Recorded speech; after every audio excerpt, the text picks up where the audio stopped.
Entrevista con Arturo Sarukhan, ex embajador de México en Estados Unidos, 2007-2013. Interview with Arturo Sarukhan, former Mexican ambassador at the United States, 2007-2013. Ambassador Sarukhan, we're talking about your term, 2007 to 2013. Let's take the viewer in that moment. What were the challenges at that time? Well, let me start by saying, obviously, that there were several, but that if you compare that period to what's going on today in the bilateral relationship, those were the golden years of the bilateral relationship. But you're coming in, you're trying to convince the United States that there are things that must be done in Mexico. No, absolutely. But I think that whatever we did, and we can discuss this in a second, was much easier because regardless of whether if it was a Republican or a Democratic administration, there was a sense that this was a strategic relationship, and there was a muscle tone and a strategic direction to the relationship, which is sorely missing and absent today. Obviously, the main driver of those years was because of, again, domestic decisions in Mexico vis-a-vis organized crime. How to ensure that the United States had skin in the game by fully supporting Mexico in the fight against organized crime. When I stepped in as ambassador, Mexico was receiving around $35 million a year in counter-narcotics aid from the State Department, and obviously that was I went out very publicly in one of my very first interviews for the Washington Post, saying that it was zilch. State Department didn't like it, but what we were trying to do was say, if the United States is going to really support Mexico's decision to confront organized crime, we have to change the way that the United States has supported Mexico. Usually the U.S.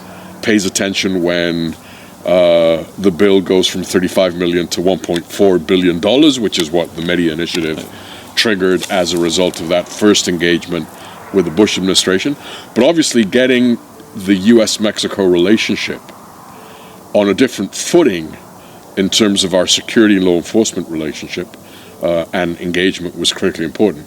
But I must say, Alfredo, that it's also very important to understand that the Media Initiative was more than just trinkets and toys.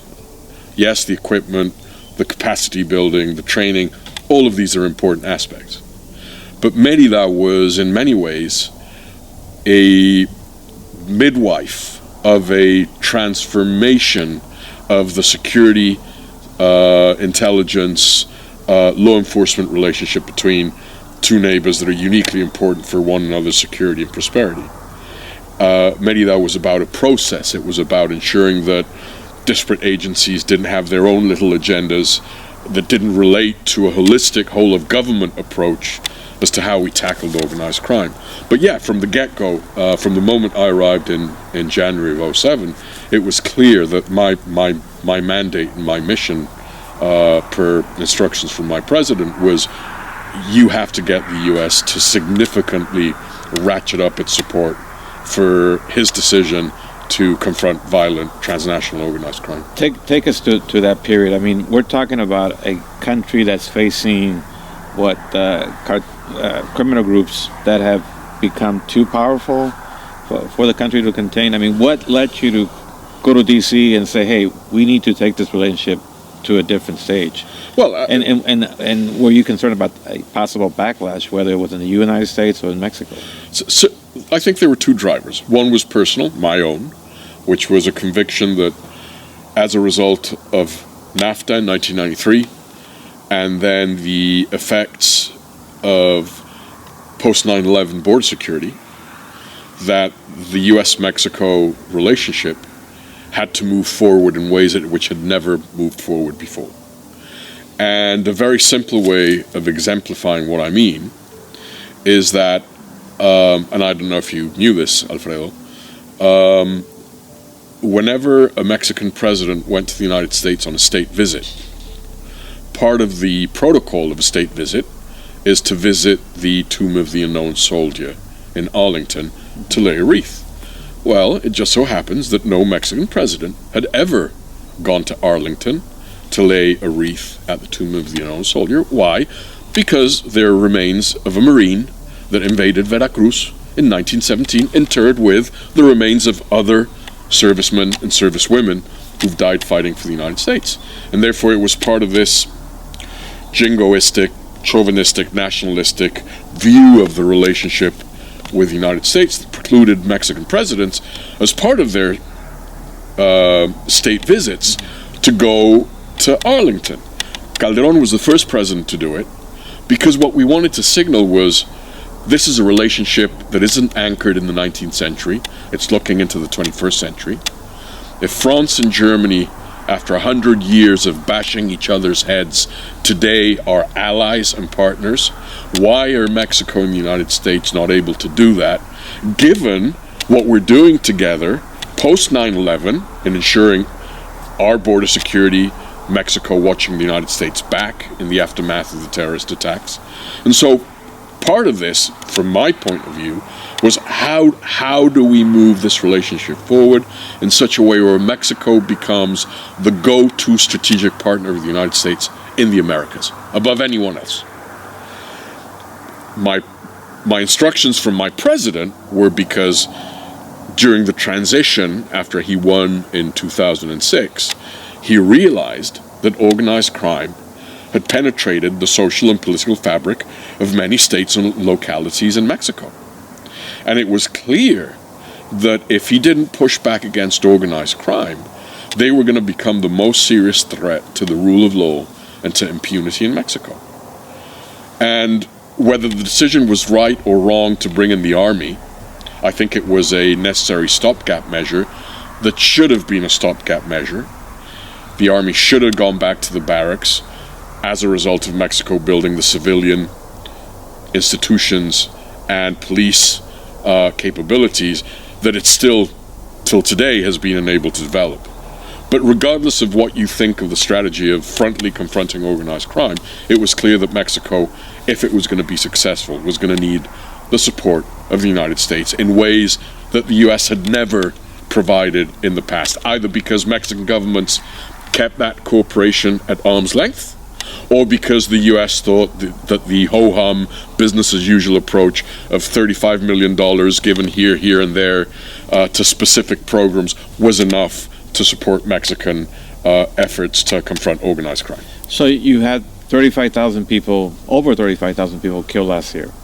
Mexico still ranks among the most corrupt countries. What do you tell critics? I mean, what's missing? Many things, Alfredo. First of all is a realization that impunity, corruption, and a lack of rule of law in many parts of the country are Mexico's Achilles heel. And unless Mexico fully understands and confronts this, we're going to see this repeating saga over and over and over again. Second, that the social contract in Mexico is broken. How so? It's torn. The social contract that binds citizens and the state and the government is completely torn. The government doesn't provide for the security and well-being of many Mexicans. Mexicans think that too. It explains why there are those levels of violence amongst Mexicans and the levels of violence that organized crime is unleashing against one another and against civilians. And how you go about fixing that is a very, very tough proposition, which I really don't have compelling answers to at this stage. Nonetheless, if you look at where Mexico was, despite those horrendous levels of violence, record levels of violence that we saw last year, there is some institutional building and capacity building and muscle tone and muscle memory that has been developed as a result of that U.S.-Mexico bilateral collaboration that needs to be recuperated. The Peña Nieto administration at the beginning felt that collaboration with the United States was unwanted, unnecessary. It was too much. They dialed it down. They later had to open the spigot when El Chapo escaped and when the first waves of undocumented migrant kids from Central America arrived on the U.S.-Mexico border in the summer of 2014. That sort of restarted some of the process.